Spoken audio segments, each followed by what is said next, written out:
Saudara DPR dan pemerintah menyepakati rancangan Undang-Undang Ibu Kota Negara masuk di program legislasi nasional prioritas 2021. RUU ini nantinya akan menjadi payung hukum pemindahan ibu kota dari Jakarta ke Kalimantan Timur. Seberapa mendesak pemindahan ibu kota di tengah pemulihan anggaran di bidang kesehatan dan ekonomi? Kita bahas bersama anggota Badan Legislasi DPR dari fraksi PDI Perjuangan, Arief Wibowo, dan anggota Badan Legislasi DPR dari fraksi Partai Amanat Nasional, Gus Pardi Gaus. Selamat malam Bapak-Bapak, sehat selalu.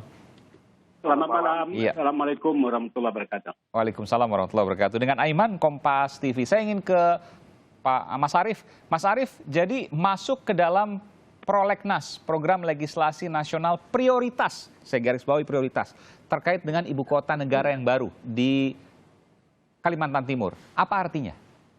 Ya, artinya RUU tentang ibu kota negara yang baru telah disiapkan dan itu menjadi usul inisiatif pemerintah dan dijelaskan bentuknya omnibus law. Karena apa? Karena kapasitasnya memang tinggi.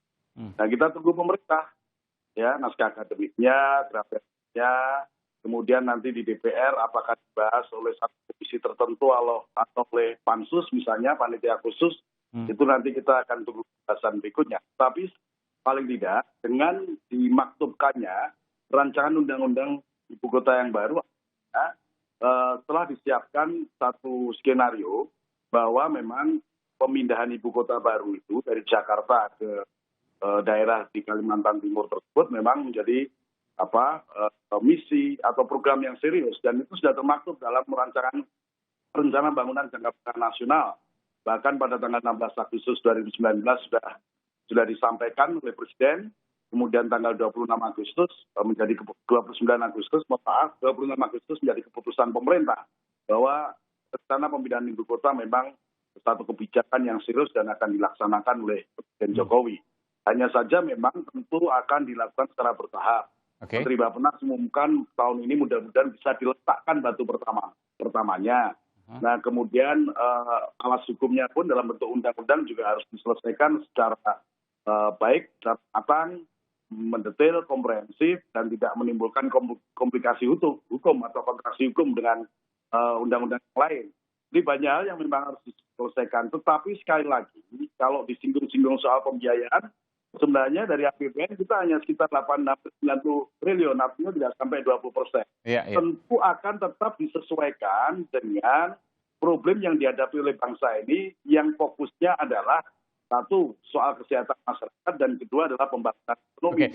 Mas Arief, saya ingin konfirmasi dulu. Artinya dengan adanya IKN atau Ibu Kota Negara ini menjadi prolegnas prioritas, program legislasi nasional prioritas di DPR, artinya bahwa rencana kepindahan 2024 yang sebelumnya direncanakan tetap akan ditetapkan 2024. Meskipun kan sebelumnya sempat terdengar karena ada pandemi kemungkinan mundur.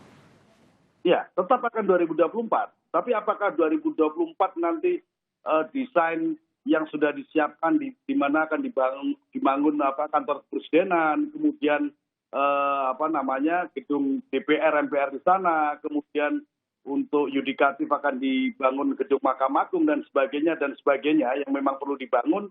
Apakah selesai 2024? Saya kira kita akan lihat perkembangan dari situasi ekonomi atau keuangan negara kita. Tetapi bahwa telah dicanangkan dan masuk dalam rencana bangunan jangka menengah nasional, ya, sebagai penjabaran visi misi presiden pada saat Pilpres kemarin, saya kira itu sesuatu keniscayaan. Dan karena itu memang yang dikejar sekarang adalah alas hukum daripada atau dasar hukum daripada ibu kota baru ini berupa rancangan undang-undang ibu kota negara yang baru.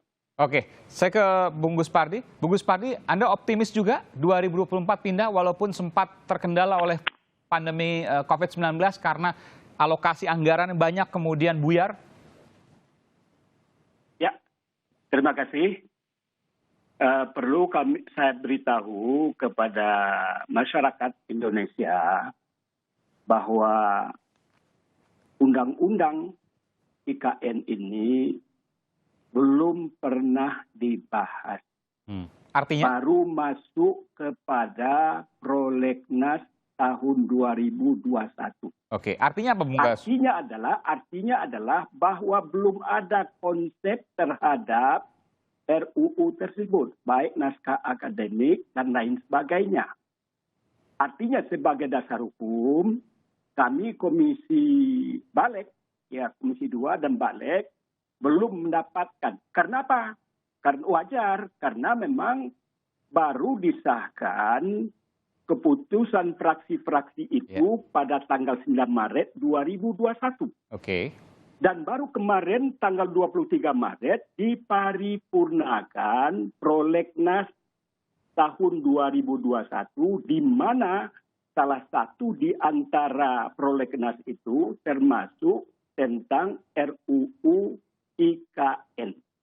Dan fraksi PAN memang meminta kepada kawan-kawan untuk jangan dulu melakukan pembahasan terhadap RUU tentang IKN. Termasuk juga fraksi PKS dan memang ada catatan dari... Artinya Anda mengatakan, Bung Gauss, bahwa tanpa adanya undang-undang tentang ibu kota negara, nggak bisa bergerak apa-apa? Harus begitu. Kita ini kan harus taat azas, taat hukum. Apa landasan hukum yang dikerjakan oleh pemerintah, di satu sisi alas hukumnya belum disepakati, belum dibahas, dan belum disahkan. Oke, saya bicara soal real. Kalau seandainya dibahas menjadi prolegnas tahun ini, berapa bulan selesai? Ya, karena kami dari fraksi Partai Amanat Nasional meminta kepada pemerintah dan juga kawan-kawan fraksi yang lain agar kurang elok rasanya kita terburu-buru untuk melakukan persoalan tentang pemindahan ibu kota negara ini. Kenapa? Kenapa? Karena kita sekarang ini kan dalam kondisi pandemi COVID. Harusnya kan kita lebih mementingkan kepentingan kemanusiaan, kepentingan kesehatan. Banyak terkapar masyarakat, berapa banyak orang yang meninggal akibat pandemi. Di samping itu juga dampak ekonomi juga bagaimana sekarang ini. Dan juga ada laporan bahwa pada tahun 2020 terjadi pertumbuhan itu minus 2,21%, yang selama ini pertumbuhannya di atas 4%. Meskipun tadi Mas Arief mengatakan bahwa yang menggunakan APBN hanya di bawah 20%, sekitar 19%. Selebihnya menggunakan kerjasama yang kemudian tidak menggunakan APBN. Apakah itu mungkin? Saya akan segera kembali saat lagi. Saudara, saya juga menghubungi Menteri Bappenas, Suharso Monoarfa, ya, Menteri Perencanaan Pembangunan Nasional dan juga Kepala Bappenas, Suharso Monoarfa. Mudah-mudahan nanti bisa ikut bergabung juga. Sesaat lagi di Sapa Indonesia Malam.